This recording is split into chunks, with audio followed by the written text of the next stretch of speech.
할렐루야. 우리는 하나님의 언약 안에 있는 축복의 통로가 됨을 믿으시기 바랍니다. 오늘 우리의 예배를 통해서 그 기쁨이 흘러넘쳐서 지금 신음하고 있는 이 나라 이민족 백성들의 마음까지도, 그리고 죽어가고 있는 모든 가축들에게도 그 아름다운 축복이 이어지기를 소망합니다. 오늘 우리는 아브라함에 대한 이야기를 계속 이어서 살펴보게 될 것입니다. 이 아브라함 하면은 믿음의 조상이고 또 당대의 의인이 아니었냐, 그렇게 우리는 생각하기 쉽습니다. 그러나 성경을 보면은 의인은 없나니 하나도 없다라는 것을 증명하고 있습니다. 아브라함을 하나님께서 선택하셨을 때에 아브라함이 당대에 정말 멋있고 영웅이고 잘났기 때문에 선택한 것이 아닙니다. 하나님께서 창세전에 만세전에 아브라함을 선택하신 것은 그 어떤 인간의 조건이 있었기 때문에 선택한 것이 아니라 하나님의 그 불가항력적인 은혜 가운데서 선택하신 것입니다. 다른 사람과 비교했을 때 상대적으로 더 낫기 때문에 선택한 것은 아니라는 것입니다. 이러한 부족한 아브라함을 하나님께서는 만들어 가시는 것입니다. 하나님의 나라를 위해서 하나님의 나라의 백성으로서 살아갈 수 있도록 많은 연단을 거치게 하시고 많은 또 위험에서도 구해 주시고, 그렇게 해서 결국은 하나님 나라 백성으로 세우신 것입니다.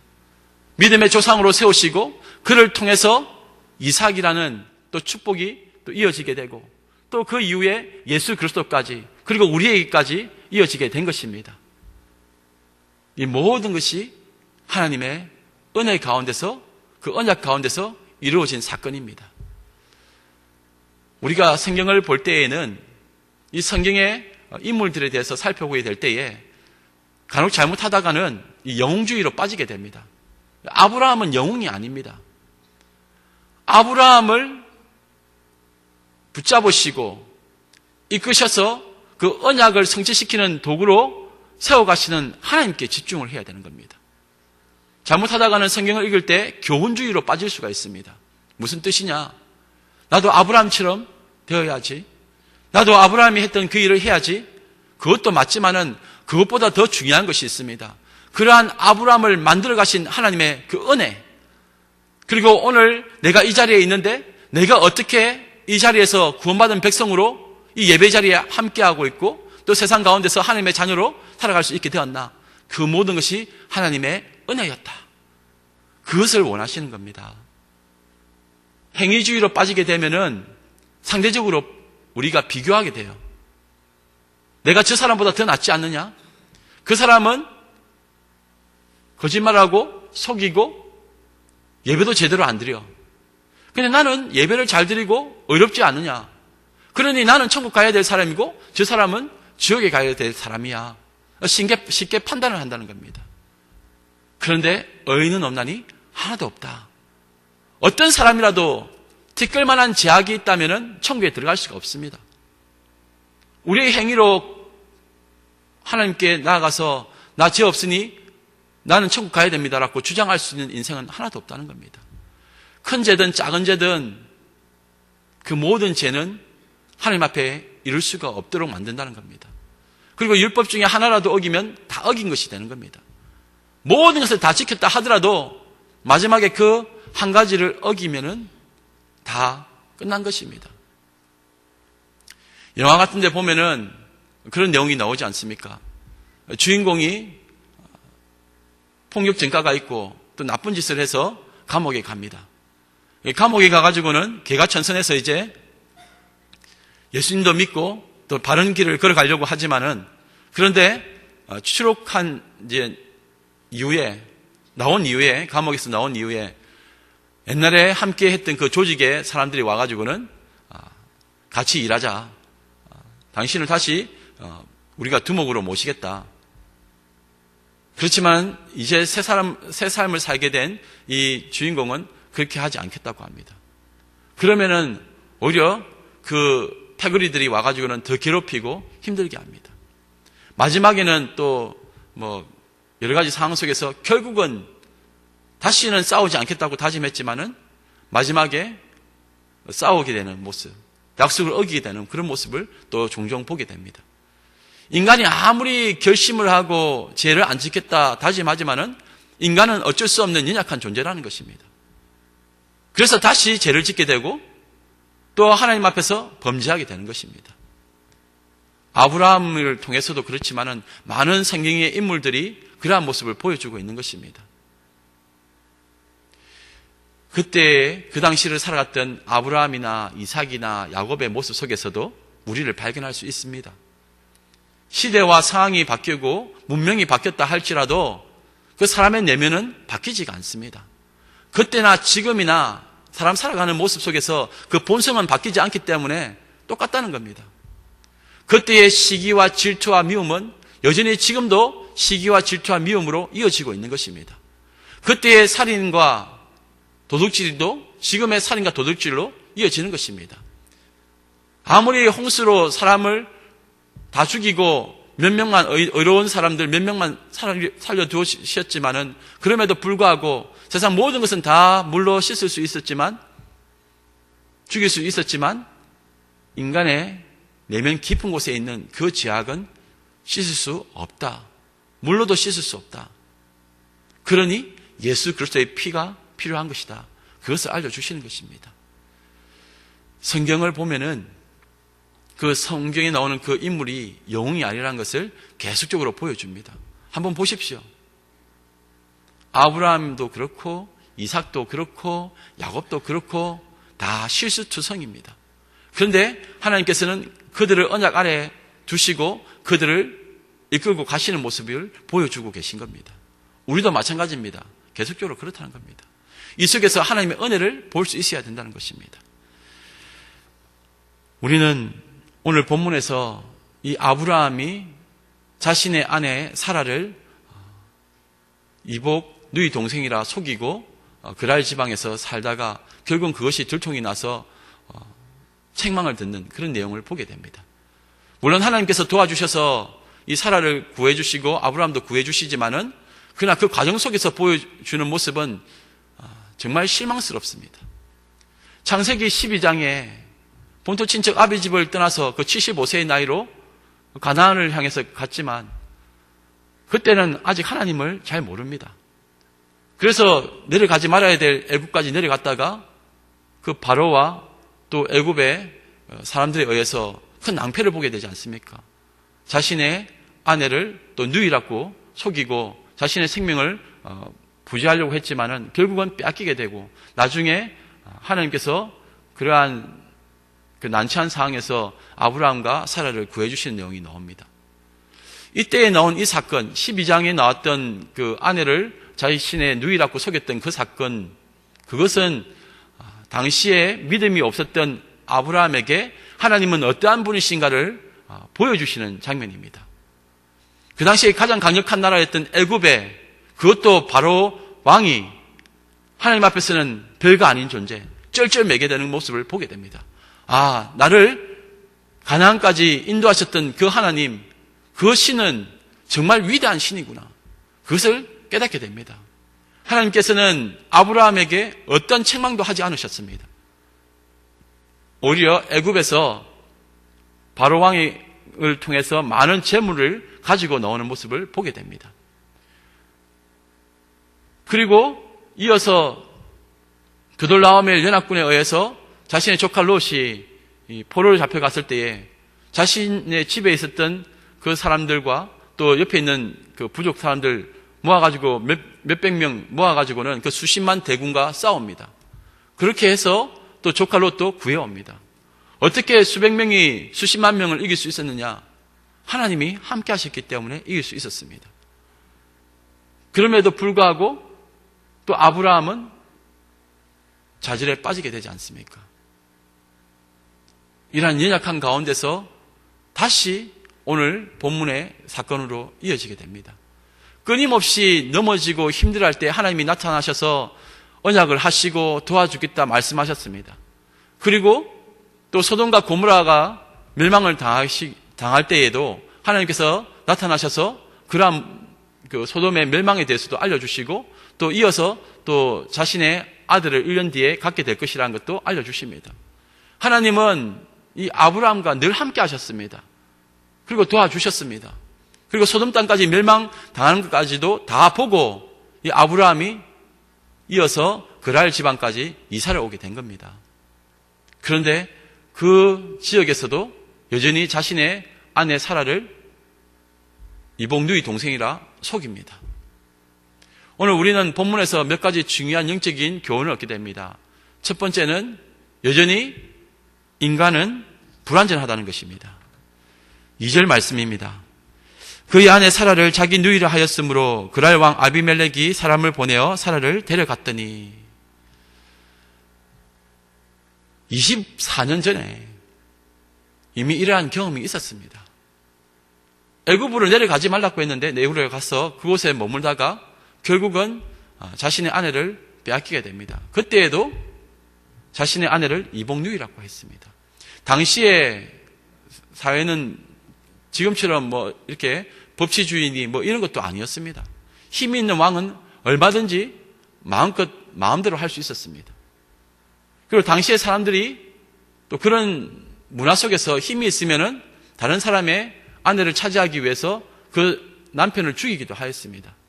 나그네가 되었던 이 아브라함의 입장에서는 이 애굽이라는 곳, 낯선 곳에 가서 도무지 자신의 생명을 보장받을 수도 없고 또 자신의 가족을 지킬 수 없으니까 차라리 누이 동생이라고 속이는 겁니다. 그 이야기를 들은 바로 왕은 사라를 데려갑니다. 하나님의 언약 가운데에서는 이 아브라함과 사라를 통해서 자식 이삭이 나와야 되는데 지금 그 일이 틀어지게 된 것입니다. 아브라함의 거짓된 모습을 통해서 결국은 큰 낭패를 보게 됩니다. 그때 하나님이 직접 나타나셔서 그 바로 왕을 책망하고 또 사라를 구해 주십니다. 인간은 끊임없이 하나님의 계획을 방해합니다. 하나님은 인간과 언약을 맺으셨지만은 인간은 도무지 그 언약을 지킬 수 없는 존재로 계속 드러나게 되고 하나님은 그 언약을 성실히 지켜가시는 모습을 보여주고 계신 겁니다. 24년 전에 그러한 일이 있었으면은 똑같은 상황이 이제 진행될 때에 그리고 수십만 명의 그 대군도 쳐부을 수 있도록 하나님께서 함께 하셨다는 것을 안 이 아브라함의 입장에서는 당당하게 정직하게 행동했어야 되는데 그렇게 하지 못합니다. 나중에 이러한 모습이 또 자신의 아들 이삭에게도 또 이어지게 됩니다. 이삭도 자신의 아내 리브가를 자신의 이복 누이 동생이라고 또 말을 합니다. 위대하신 하나님, 전능하신 하나님, 그 수십만 명의 대적들도 물리치시게 하시고 소돔 땅도 멸하신 그 하나님, 24년 동안 하나님께서 어떻게 행하셨는가 분명히 보았을 텐데 이 아브라함은 지금 내 눈앞에 보여주고 있는 저 그랄 땅, 그리고 그 땅에 살고 있는 사람들, 그리고 그 땅을 다스리고 있는 그 그랄 왕 아비멜렉이 더 무서웠던 것입니다. 믿음 생활 하다 보면은 그럴 때가 많습니다. 지금까지도 하나님이 나와 함께 하셨고 은혜를 부어주셨는데 오늘 내게 다가오는 이 현실은 너무나 무섭다는 겁니다. 그 아비멜렉이 내 앞에 딱 버티고 서 있는데 나는 이 위기를 어떻게 모면할까? 이런저런 잔머리를 굴 때가 많지 않습니까? 그때에 우리는 아브라함의 그 모습과 우리의 모습이 별반 다를 바가 없다는 것을 생각하게 됩니다. 하나님은 안중에도 없고 자신의 생각과 지금 이 위기를 넘어가기 위해서 자신의 방법을 가지고 오는 겁니다. 그것은 세상의 방법이었고 세상 방식이었습니다. 인간은 끊임없이 그렇게 죄를 짓는 존재입니다. 하나님께서는 그러한 아브라함을 책망하지 않으시고 오히려 아비멜렉을 책망하십니다. 이것이 참 신기합니다. 아브라함이 잘못했는데 하나님께서는 오히려 그랄 왕 아비멜렉을 책망하시는 겁니다. 왜 그러셨는가? 하나님께서는 직접적으로 아브라함에게 책망하지는 않으셨습니다. 그러나 정황상으로 보면은 이 아비멜렉을 통해서 아브라함을 책망하신 모습이 또 보여지게 됩니다. 결국은 이 아브라함은 하나님의 자녀라는 것입니다. 아비멜렉 한번 보십시오. 의로운 사람이라고 하나님 앞에 직접 자신 스스로를 그렇게 밝히고 있지 않습니까? 사절의 말씀에 아비멜렉이 그 여인을 가까이 하지 아니하였으므로 그가 대답하되 주여 주께서 의로운 백성도 멸하시나이까 그렇게 말하고 있지 않습니까? 이 아비멜렉은 세상을 대표하고 있고 아브라함은 우리 성도를 대표하고 있습니다. 이 세상에 있는 사람들도 의롭다고 주장하고 있는 겁니다. 나는 저 아브라함처럼 속이지 않았습니다. 그런데 왜 나를 죽이려고 하십니까? 그가 잘못했기 때문에 이렇게 된 것 아닙니까? 하나님 앞에 항의를 합니다. 그래서 하나님께서는 그거 다 알겠다고 합니다. 6절 말씀에 보니까 나도 알았으므로 너를 막아 내게 범죄하지 아니하게 하였나니라고 하나님께서 말씀하십니다. 그렇지만은 7절 말씀에 보니까 그럼에도 불구하고 아비멜렉을 협박하고 계십니다. 네가 만약 사라를 돌려보내지 아니한다면은 그리고 그 아브라함이 너를 위해 기도하지 않는다면은 너를 죽이겠다. 내게 속한 모든 것들을 다 없애겠다. 하나님께서 경고하십니다. 왜 그렇게 했습니까? 하나님의 관심은 아브라함에게 있습니다. 사람이 어렵다. 이 아비멜렉도 스스로 잘났다고 하지 않습니까? 그런데 하나님의 관심은 언약 아래에 있는 언약 아래에 있는 아브라함에게 집중하고 계신 겁니다. 이 아브라함은 부족합니다. 우리의 모습이란 겁니다. 세상의 룰로 보면은 아브라함은 책망받아 마땅합니다. 오히려 죽임을 당해야 될 존재도 아브라함입니다. 그런데 어떻게 하겠습니까? 하나님이 선택한 백성이고 자녀인데 우리도 마찬가지입니다. 다른 아이가 우리 아이보다 더 낫고 더 착하고 더 공부 잘하는 것 압니다. 그렇지만 내가 배 아파 낳은 내 아이 어떻게 하겠습니까? 내 아이가 잘못했다고 해서 내가 죽이겠습니까? 내쫓겠습니까? 어쩔 수 없는 것 아닙니까? 어떻게든 바로 잡으려고 할 것이고 또 아이가 잘못해서 다른 아이를 괴롭히고 피 흘리게 했다면은 가서 그 어머니와 아버지 앞에 머리를 조아리고 잘못했다고 수백 번 사죄하면서 합의금도 내야 되는 것 아니겠습니까? 우리가 그러한 존재라는 겁니다. 우리가 아무리 잘한다고 하지만은 돌아보면은 또 죄를 짓고 있고 하나님 앞에서 범죄하고 있는 우리의 모습을 발견하게 되지 않습니까? 그럼에도 불구하고 하나님은 우리를 사랑하시고 포기하지 않으시는 겁니다. 끝까지 우리를 지켜보고 계신 겁니다. 지금은 부족하고 연약하지만 그러나 하나님 나라의 백성으로서 하나님께서 하나씩 만들어 가시는 겁니다. 왜 하나님은 저 아비멜렉보다 아브라함을 더 사랑하십니까? 공의롭지 못한 것 아닙니까? 세상은 그렇게 말할 자격이 없습니다. 그것은 전적인 하나님의 주권이기 때문에 그렇습니다. 그것을 은혜주의라고 하는 겁니다. 내가 하나님의 사랑받을 조건이 전혀 없다는 것도 맞습니다. 그럼에도 불구하고 하나님이 이미 창세전에 하나님의 백성을 정하셨다는 겁니다. 그래서 그 언약 아래에 우리가 있는 것입니다. 그것이 축복이라는 겁니다. 여기에 보여주고 있는 이 죄의 모습을 한번 보십시오. 인간이 얼마나 교묘합니까? 자신은 거짓말하지 않았다 항변하고 있는 것 아닙니까? 아브라함 한번 보십시오. 진짜 내 누이 동생 맞습니다라고 하지 않습니까? 항상 상황에 대해서 그것을 대처하는 방식에 있어서 우리들이 잘 지켜봐야 됩니다.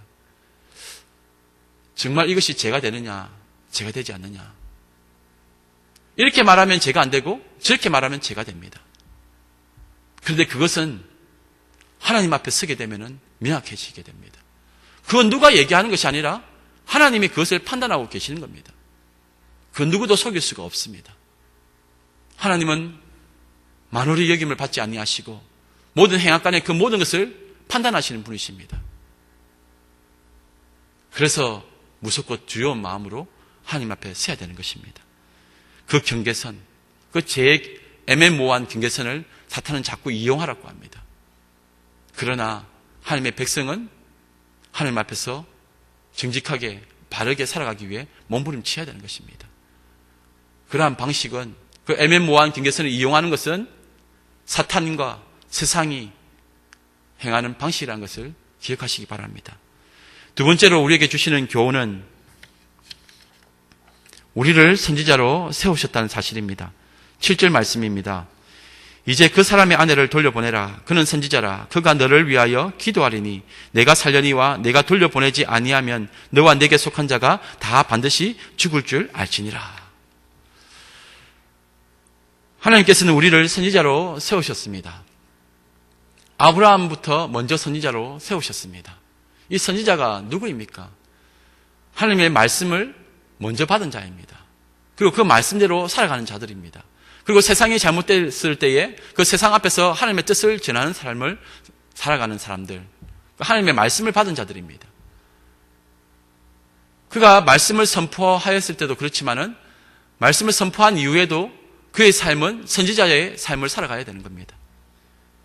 오늘 말씀해 보니까 하나님께서는 그래, 아비멜렉 너 말 맞다.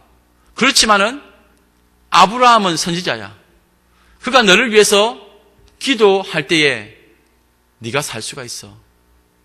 하나님께서는 그렇게 말씀하십니다. 오늘날 세상이 어떻게 되어 있습니까? 지금 정치, 경제, 사회적으로 너무나 형편없이 힘들어지지 않았습니까? 세상이 힘들고 심지어 가축들마저도 조류독감이니 또는 구제역이니 하면서 계속 죽어나가고 있지 않습니까? 백성도 죽어나가고 있고 가축도 죽어나가고 있습니다. 이러한 때에 성도인 우리가, 한국교회가 이 땅의 제약에 대해서 책망을 하고 하나님 앞에서 중보하고 기도하면서 이 땅의 구원을 위해 달려가야 될 터인데 오히려 세상은 교회를 더 걱정합니다.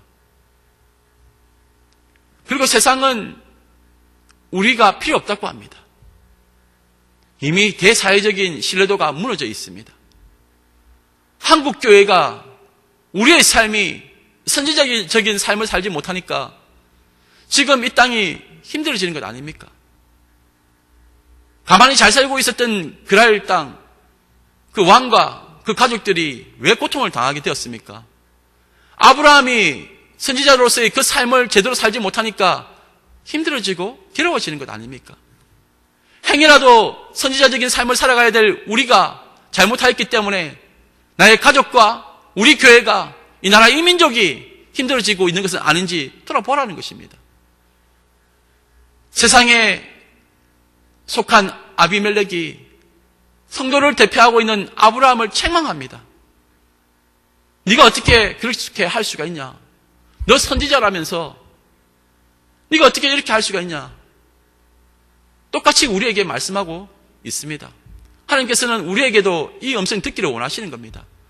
너 장로라며, 너 집사라며, 권사라며, 너 목사라며, 그런데 어떻게 그렇게 할 수 있니? 너희들은 우리를 위해서 기도하고 우리를 살려야 될 책임이 있는데 그 선지자적인 영성으로 우리를 살려야 되는데 너나 잘해라. 그렇게 하는 것 아닙니까? 참 얼굴 들기가 부끄럽습니다. 세상도 하지 못할 일로 교회 안에서 얼마나 많이 자행되고 있습니까? 세상도 하지 않을 일을 우리 각자가 성도라는 이름으로 얼마나 많이 나쁜 짓을 합니까? 성도 맞는가? 그게 무섭습니다. 하나님이 살아계심이 분명하면은 하나님 앞에서 온전하게 행해야 됩니다. 그런데 여전히 세상 가운데 무기력한 모습을 가지고 있지 않습니까? 겉으로는 예수 구원, 오직 예수, 오직 복음이라 외치지만은 우리의 삶 가운데는 예수 그리스도의 모습이 보이지가 않습니다. 예수님이야말로 참된 선지자가 되십니다. 그 삶 자체가 말씀 그 자체였고 그 말씀대로 행하시는 분이셨습니다. 예수님이 빛이시기 때문에 그 어두움이 두려워하고 쫓겨가는 것입니다. 선지자의 모습은 말만 하는 것으로 끝나면 되는 것이 아닙니다. 삶입니다. 목사도 마찬가지고 모든 성도들도 마찬가지입니다. 삶으로 증명하시기 바랍니다. 그런데 오늘날 한국교회와 이 땅의 성도들을 바라보니 가슴이 아픕니다. 지금 모든 백성들의 마음이 힘들게 되었고 아파하며 병에 걸려 있지 않습니까? 가축도 병에 걸려 있고 죽어나가고 있지 않습니까? 그 수천만 마리의 그 짐승들이 죽어나갈 때에 우리는 어떠한 마음을 가집니까? 우리 인간의 죄악 때문에, 오히려 하나님을 안다는 우리들의 더 큰 죄악 때문에 이 땅에 그 수많은 피조물들이 힘들어하고 괴로워하고 있는 것 아닙니까? 로마서 8장 19절에서 22절 말씀입니다. 피조물이 고대하는 바는 하나님의 아들들이 나타나는 것이니 피조물이 허무한데 굴복하는 것은 자기 뜻이 아니요 오직 굴복하게 하시는 이로 말미암음이라. 그 바라는 것은 피조물도 썩어짐의 종로를 탄 데서 해방되어 하나님의 자녀들의 영광의 자유에 이르는 것이니라. 피조물이 다 이제까지 함께 탄식하며 함께 고통을 겪고 있는 것을 우리가 아느니라. 세상에 별거 아닌 그 닭들도 그 소들도 진실된 하나님의 자녀들이 나타나기를 소망하고 있다고 되어 있습니다. 그들이 우리 때문에 죽어가고 있는 것 아닙니까? 세상 모든 만물을 하나님께서 말씀으로 창조하셨습니다. 그리고 우리 보고 잘 다스리라고 위임을 하셨습니다. 그런데 온 세상이 시끄러워지고 힘들어진 이유가 무엇입니까?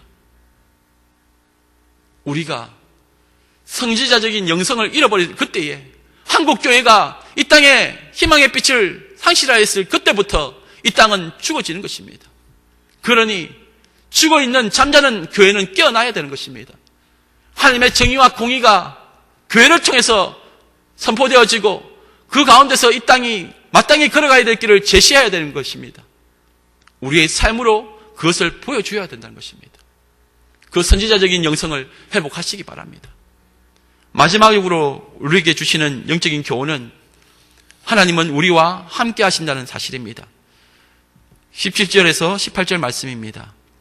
아브라함이 하나님께 기도하며 하나님이 아비멜렉과 그의 아내와 여종을 치료하사 출산하게 하셨으니 여호와께서 이왕에 하나님의 아브라함의 아내 사라의 일로 아비멜렉의 집의 모든 태를 닫으셨음이더라. 결국은 이렇게 질병이 왔습니다. 그런데 중요한 것은 하나님께서는 그 책망받고 죄악을 저질렀던 이 아브라함을 통해서 또 이 문제를 해결하려고 하시는 겁니다. 맞습니다. 아브라함 잘못한 건 맞습니다. 그런데 하나님께서는 이 아브라함을 통해서 오히려 아비멜렉의 생명을 주관하도록 만드셨다는 것입니다. 우리의 모습도 그렇습니다. 비록 책망받고 죄도 저지르고 잘못한 부분이 있지만은 그러나 다시 소명의 자리, 사명의 자리로 돌아가라는 것입니다. 그리고 이 땅의 회복을 위해서 기도하라는 것입니다. 우리가 기도하면은 하나님께서 회복시켜 주시겠다 약속하시는 것입니다. 이것이 복음입니다. 예수의 이름으로 살아간다는 것이 무엇입니까? 복음으로 살아간다는 것이 과연 무엇입니까? 나는 아무렇지도 않고 잘 먹고 잘 살면은 이것으로 끝입니까? 그게 아니라는 것입니다. 여전히 신음하고 있는 이 땅의 사람들, 한쪽에서는 촛불을 들고 한쪽에서는 태극기를 들고 서로 자신의 뜻이 맞다고 소리치고 있을 이때에 과연 인간들 속에서 답이 나올 수가 있겠습니까? 이 땅을 회복시킬 수 있는 것은 오직 하나님의 은혜밖에 없습니다. 하늘 문을 여시고 하나님께서 우리의 기도를 들으시고 응답해 주셨을 때에 무너져 있는 이 땅의 모든 질서가 회복되어지고 온전한 하나님의 나라 백성으로 제사장 나라로 회복될 줄 믿으시기 바랍니다. 그것이 복음의 삶입니다. 여전히 세상은 시끄럽습니다. 힘이 듭니다. 그러한 가운데 하나님은 우리와 함께 하십니다. 우리가 죽을 죄를 짓고 잘못도 했지만은 그럼에도 불구하고 하나님께서는 우리를 사용하신다는 것입니다. 이 얼마나 큰 은혜입니까? 내가 잘나서 하나님의 축복의 통로로 사용되어지는 것이 아니라 내가 부족하고 연약하고 형편없는 오늘도 또 죄를 짓고 내일도 지을 수밖에 없는 연약한 존재이지만은 그럼에도 불구하고 하나님이 우리와 함께 하심으로 말미암아 이 세상 가운데 열방의 구원자로 세우셨다는 사실을 잊지 마시기 바랍니다. 정말 신기한 것은 창세기 21장 22절에 아비멜렉의 고백입니다. 21장 22절에 이렇게 되어 있습니다. 그때에 아비멜렉과 그 군대 장관 비골이 아브라함에게 말하여 이르되 네가 무슨 일을 하든지 하나님이 너와 함께 계시도다. 하나님이 너와 함께 계시도다. 근데 이 앞에 붙는 것이 무슨 일을 하든지라고 되어 있습니다. 이삭이 20장에 나옵니다. 이 내용을 보시면 여러분들 어떤 내용입니까? 결국은 21장에 보면은 이삭이 나오는 내용이 나옵니다. 이삭이 나온 것은 아브라함과 사라가 잘해서 나온 것이 아니라는 것을 지금 계속해서 보여주고 있는 겁니다. 보십시오. 또 속이지 않습니까? 하나님께서 함께 하시고 그 위대하심을 보여주셨음에도 불구하고 끊임없이 아브라함은 넘어지는데 그 가운데서 회복시키시고 또 이어서 이삭이 나온 것입니다. 인간의 행위 때문에 이삭을 주신 것이 아니라는 것을 증명하십니다. 그 하갈과 이스마엘 사건을 또한 보여주십니다. 여전히 제약 가운데 있는 연약한 아브라함과 이삭을 또 보여주십니다. 그런데 이 모습을 보았던 아비멜렉은 이상하다는 것입니다. 상식적으로 보면은 죄를 저지르면은 하나님께서는 치시고 죽이셔야 되는데 어떻게 아브라함은 살려주시는가? 그래서 이 아비멜렉이 이렇게 고백하는 겁니다. 하나님이 네가 무슨 일을 하든지 함께 하신다. 그래서 내가 두렵다. 그러니 너는 우리 앞에서 정직하게 행하고 우리도 너를 위해서 또 너에게 해코지를 하지 않겠다. 언약을 맺습니다. 아브라함이 힘이 강해서 대단한 존재이기 때문에 언약을 맺은 것이 아닙니다. 아브라함과 함께 하시는 하나님을 보았기 때문에 그렇습니다. 나중에 이삭과 리브가도 똑같이 이러한 제약을 저지르지만 그때 또 그 당시 아비멜렉이 또 와서는 우리가 하나님이 너와 분명히 함께 하시는 것을 보았노라. 그렇게 고백을 합니다. 우리의 제약 가운데 실패 가운데서도 하나님은 함께 하신다는 것을 저 세상이 보았다는 것입니다.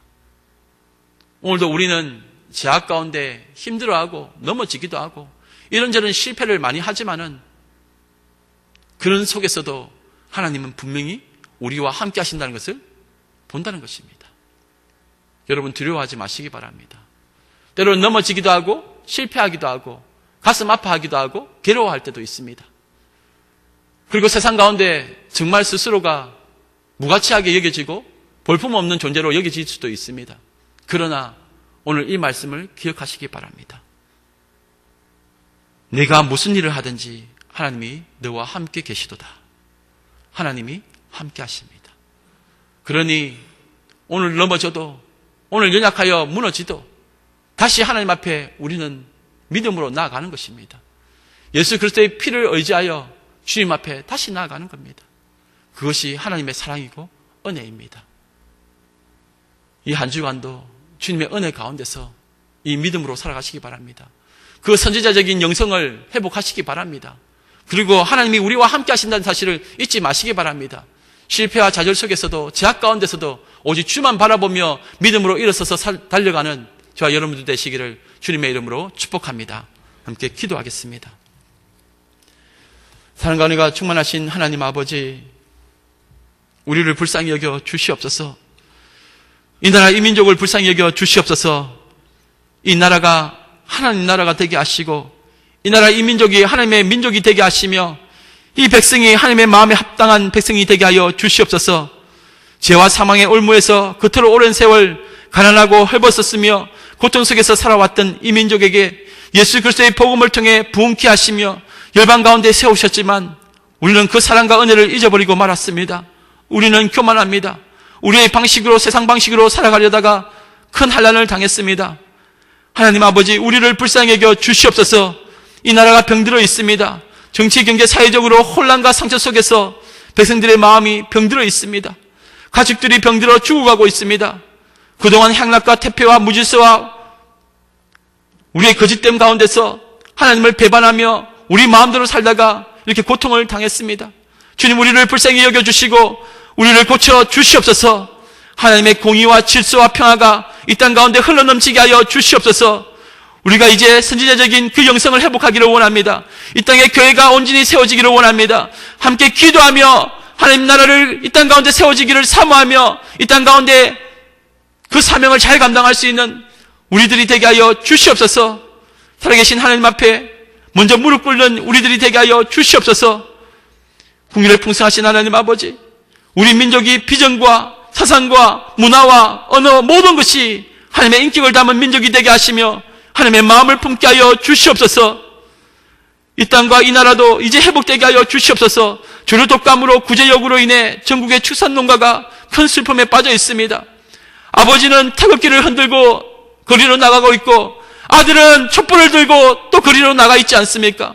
국론이 분열되지 않도록 주여 불쌍히 여겨주시고 아버지께서 함께하여 주시옵소서. 이 나라 대한민국을 불쌍히 여겨 주시옵소서. 하나님의 은혜 가운데 모든 산업과 자연과 땅이 복을 받게 하여 주시고 젖과 꿀이 흐르는 땅이 되게 하여 주시옵소서. 무엇을 심든지 농사도 잘 되게 하시고 가축도 잘 자라게 하시고 모든 하나님의 백성들이 주님 앞에 찬양하며 기뻐하며 즐거이 예배드리게 하여 주시옵소서. 감사드리며 예수님의 이름으로 기도드리옵나이다. 아멘.